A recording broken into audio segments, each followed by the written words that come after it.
On a spaceship, now I'm a space cadet. Big white mansion in my habitat. Aim a lot of stage like a laser tag. Hello everyone, and welcome to the first episode of my newest series, How to Gacha. So, for our first episode, I will be teaching you all how to split hair. If you don't know what that is, it's basically when your gacha character has half of its hair one color and the other half another. If you've been here already and or know my OC, then you'll know that my gacha character in fact has this type of hairstyle. I really like this style because it brings some life to your character without overwhelming it in color. But enough talking, let's get on to demonstrating. Before starting, you want to make sure that you have a clear character, or, as I use a lot of the time, a basic boy. As you can see, I've actually already made the face, because that just helps me think, but you don't need to do that. Let's start by choosing the basic style for the hair. When doing this, you need to prepare for the back hair to be longer, as you need the ponytail to make it split. As you can see, I choose a more simple style for the back hair, as it will make it a lot easier when I'm colouring. And now I'm on to choosing the front hairstyle. You might want to play around with the settings for the front hairstyle on a different character, but because I've made such a lot of them, I know them pretty much off by heart already. I know that on Gacha Life, this one is already split, or sort of split at least, so I know that it's going to look better when it's fully split. When doing the back hair, it's a good idea to choose a hairstyle that's slightly longer, because it makes it a lot easier when matching up the ponytail in the future. It also means that you don't have to do as much moving or changing to the hair parts when it comes to the actual lining up. When choosing the ponytail, you might want to make sure that the end part of the ponytail is the same sort of end as the back hair. It makes it look more natural when you do this. Now let's start adjusting. What do I mean by adjusting, you might ask? What I mean by this is shortening and thinning out the long hair in behind and replacing half of it with the ponytail. This means that we are now able to split the colouring.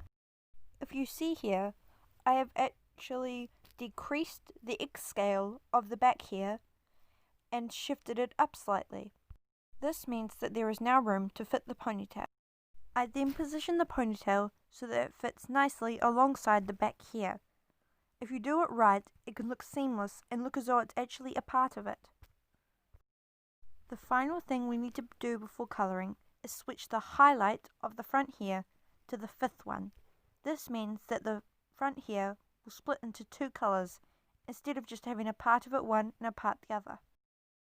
I then change the colour of the highlight to a different one that's a lot different from the colour of the hair. This means that I'll know if it has worked or not. If it has, then I'll carry on to colouring. I start colouring by picking my main hair colour. This will colour the large part of the hair that you'll be able to see, or what you'd usually have without splitting it.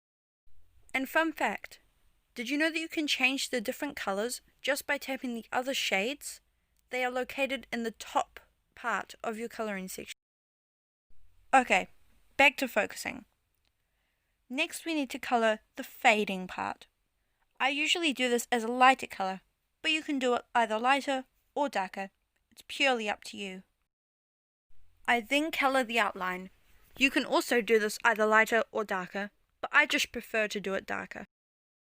If you don't understand what's happening next, then you can always rewatch the video.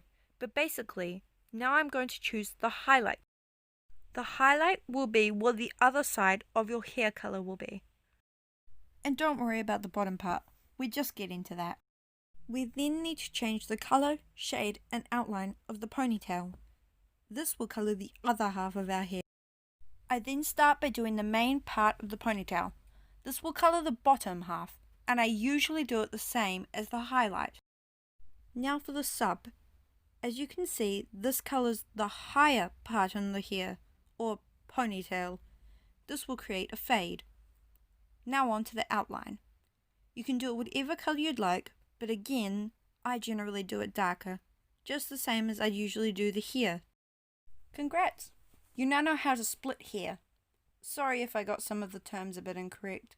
I've never done one of these voiceover things before.